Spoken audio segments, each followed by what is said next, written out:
வாழ்க வையகம், வாழ்க வளமுடன். அனைத்து உறவுகளுக்கும் இனிய வணக்கம். ஜோதிட சாஸ்திரம் 27 நட்சத்திரங்களையும் 12 ராசிகளையும் நவ கிரகங்களையும் அடிப்படையாக கொண்டுதான் இயங்கி வருகின்றன. இதில் நவக்கிரகங்கள் ஒவ்வொன்றும் ஒவ்வொரு விதமான குணநலன்கள் கொண்டவை. நவ கிரகங்களில் குருவை அடுத்து இரண்டாவது சுப கிரகமாக திகழ்பவர் சுக்கிரன். தனகாரகன் குரு பகவான் பணத்தை தருகிறார் என்றால் அந்த பணத்தை சந்தோஷமான வழிகளில் செலவு செய்ய வைப்பவர் சுக்கிரன். ஒருவர் பணத்தை பற்றி கவலைப்படாமல் செலவு செய்கிறார் என்றால் அவர் சுக்கிரனின் ஆதிக்கத்தில் பிறந்தவர் என்பதை அவரின் ஜாதகத்தை பார்க்காமலே அறிந்து கொள்ளலாம். சுக்கிர பகவான் கலைகளுக்கு அதிபதி என்பதால் எழுத்து, இசை, பாடல், நடனம், நாடகம், பாட்டு, சினிமா ஆகியவற்றில் புகழ்பெற ஜாதகத்தில் சுக்கிரன் நல்ல நிலையில் இருக்க வேண்டும் என்பது அவசியம். சுக்கிர பகவான் ஜாதகத்தில் எந்த நிலையில் இருந்தாலும் ரிஷபம், துலாம், மிதுனம், கன்னி, மகரம் மற்றும் கும்பம் ஆகிய 6 ராசிக்காரர்களுக்கு துன்பத்தை விளைவிப்பதில்லை. ரிஷபத்திலும் துலாம் ராசியிலும் ஆட்சி பெறும் சுக்கிர பகவான் தனது எதிரியான குருவின் வீடான மீனத்தில் உச்சமடைகிறார். தனது நண்பனான புதனின் வீடான கன்னியில் நீசமடைகிறார். ஜாதகத்தில் சுக்கிரன் வலுவிழந்தால் அவரின் திருமண வாழ்க்கையில் தடைகள் ஏற்படும் வாய்ப்புகள் அதிகம். சுக்கிர பகவான் ஜூலை மாதம் 31ஆம் தேதி சிம்ம ராசிக்கு பயிற்சியாக போகிறார். காதல் கிரகமான சுக்கிர பகவான் நெருப்பு ராசியான சிம்மத்தில் புதனோடு கூட்டணி சேரப்போகிறார். ஜூலை மாதம் 31ஆம் தேதி இந்த சுக்கிர பயிற்சி நடைபெறுகிறது. ஆகஸ்ட் மாதம் 23ஆம் தேதி வரை சிம்மத்தில் சுக்கிர பகவான் சஞ்சரிப்பார். சுக்கிர பகவான் ஜூலை மாதம் இறுதியில் சிம்ம ராசியில் நுழைந்து புதனுடன் இணைய இருப்பதால் லட்சுமி நாராயண ராஜயோகம் உருவாகும்.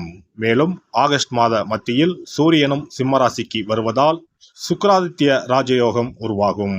புதன் சுக்கிரனோடு ஆட்சி பெற்ற சூரியனும் இணைவதால் உங்கள் ராசிக்கு என்ன பலன்கள் கிடைக்கப் போகிறது, எதில் எல்லாம் கவனமாக இருக்க வேண்டும் என்று பார்க்கலாம்.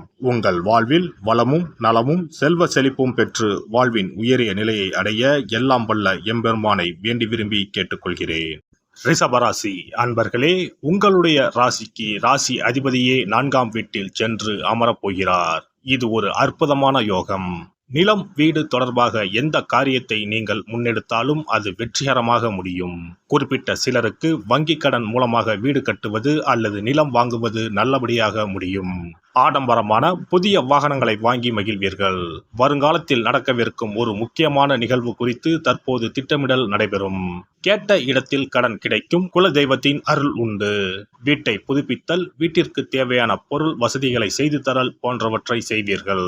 பணவரவு அதிகரிக்கும். குடும்பத்தில் உற்சாகமும் மகிழ்ச்சியும் நிறைந்திருக்கும். அரசாங்க காரியங்கள் அனுகூலமாக முடியும். தந்தை வழி உறவினர்களின் வருகை மகிழ்ச்சியுடன் ஆதாயத்தையும் உண்டாக்கும். சிலருக்கு குலதெய்வ பிரார்த்தனைகள் நிறைவேற்றும் வாய்ப்பு ஏற்படும். வழக்குகளில் இருந்த பிற்போக்கான நிலை மாறி முன்னேற்றம் உண்டாகும். கணவன் மனைவிக்கு இடையே ஏற்பட்டிருந்த கருத்து வேறுபாடுகள் மறைந்து அந்யோன்யம் அதிகரிக்கும். சிலருக்கு எதிர்பாராத பணவரவுக்கும் ஆடை ஆபரணங்களின் சேர்க்கைக்கும் வாய்ப்பு உண்டு. எதிரிகளால் ஏற்பட்ட இடையூறுகள் நீங்கும். தந்தையிடம் எதிர்பார்த்த உதவிகள் கிடைக்கும்.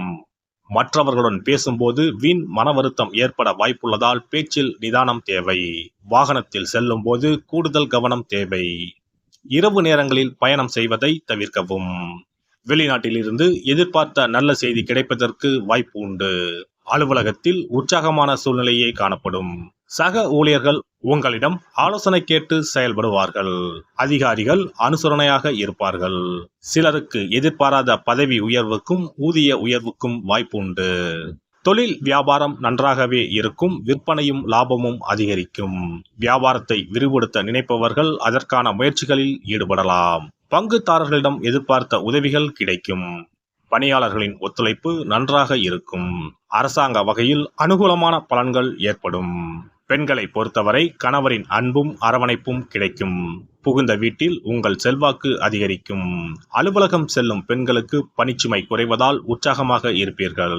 எதிர்பார்த்த சலுகைகள் கிடைக்கக்கூடும். சுக்கிர பகவானின் அருளை பெற கும்பகோணம் அருகே இருக்கும் சுக்கிரனுக்கு உரிய ஸ்தலமான கஞ்சனூர் சென்று வழிபட்டால் சிறப்பான பலன்களை பெறலாம். சென்னையில் இருப்பவர்கள் மாங்காட்டில் இருக்கும் வெள்ளீஸ்வரர் கோவிலுக்கோ மயிலாப்பூரில் இருக்கும் வெள்ளீஸ்வரர் கோவிலுக்கோ சென்று வழிபட்டால் சிறப்பான பலன்களை பெறலாம். இனி சுக்கிர பகவானின் அருளை முழுமையாக பெற வெள்ளிக்கிழமையில் செய்ய வேண்டிய வழிபாடு என்ன என்பதனை பற்றி காண்போம். வெள்ளிக்கிழமை என்பது தெய்வ வழிபாட்டிற்கு உரிய நாளாகும். அதிலும் குறிப்பாக மகாலட்சுமியை வழிபடுவதற்கு சிறப்பான கிழமையாக கருதப்படுகிறது. நமக்கு செல்வத்தை வாரி வழங்கக்கூடிய மகாலட்சுமி தேவியும் குபேரனும் நம்முடைய பூர்வ ஜென்ம கர்ம வினைக்கு ஏற்ப பலாபலன்களை கொடுக்கிறார்கள். அதை அனுபவிக்க செய்யும் பொறுப்பு சுக்கிர பகவான் பார்த்துக் கொள்கிறார்.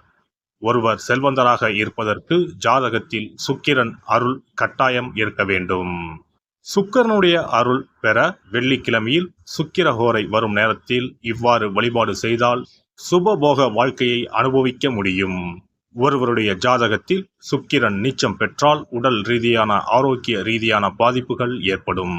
சொத்து சுகங்கள் எவ்வளவு இருந்தாலும் அதை முழுமையாக அனுபவிக்க முடியாமல் செய்துவிடும். பெரிய பெரிய பணக்காரர்களை எடுத்துக்கொண்டால் அவர்களிடம் எவ்வளவு காசு கொட்டி கிடந்தாலும் சுக்கிர தசை இல்லை என்றால் அவ்வளவு பணமும் வீண் விரயமாகத்தான் போகும். குறிப்பாக மருத்துவ செலவுகள் செய்தே சொத்துக்கள் அழியும் நிலை வரும். இதற்கு சுக்கிர பகவானுடைய வழிபாடு நல்ல ஒரு பலனை கொடுக்கும். சுக்கிர பகவானுக்கு வெள்ளிக்கிழமை என்பது உரிய தினமாகும். சுக்கிரன் அருள் பெற வீட்டில் வெள்ளி பொருட்களை பயன்படுத்துவது நலமாகும். வெள்ளியில் சுக்கிரன் வசிப்பதாக ஐதீகம் உள்ளது. வெள்ளி பொருட்கள் கொண்டு பூஜை செய்தால் சகல சௌபாக்கியங்களும் உண்டாகும். சுக்கிர வழிபாடு செய்ய நினைப்பவர்கள் காலை 6 மணி முதல் 7 மணி வரையிலான காலம் சுக்கிரஹோரை ஆகும். அதனை தவறவிட்டால் மதியம் 1 மணி முதல் 2 மணி வரை சுக்கிரஹோரை நிகழ்கின்றது. அதையும் தவறவிட்டால் இரவு 8 மணி முதல் 9 மணி வரையிலான சுக்கிரஹோரை நேரத்தில் வழிபாடுகள் செய்து பயன்பெறலாம். இவற்றில் காலை 6 மணி முதல் 7 மணி வரையிலான முதல் சுக்கிரஹோரையில் சுக்கிர வழிபாடு செய்வது சிறப்பான பலன்களை கொடுக்கும். காலை முதல் மாலை வரை உபவாசம் இருந்து சுக்கிர பகவானுக்கு உரிய காயத்ரி மந்திரத்தை உச்சரித்து கல்கண்டு சேர்த்த சர்க்கரை பொங்கலை நைவேத்தியம் படைத்து வெள்ளை நிற பூக்களால் அர்ச்சனை செய்ய வேண்டும். சுக்கிர தசை நடப்பவர்களும் சுக்கிரன் நீச்சம் பெற்ற ஜாதகக்காரர்களும் இந்த வழிபாடு செய்வது சிறப்பான பலன்களை கொடுக்கும்.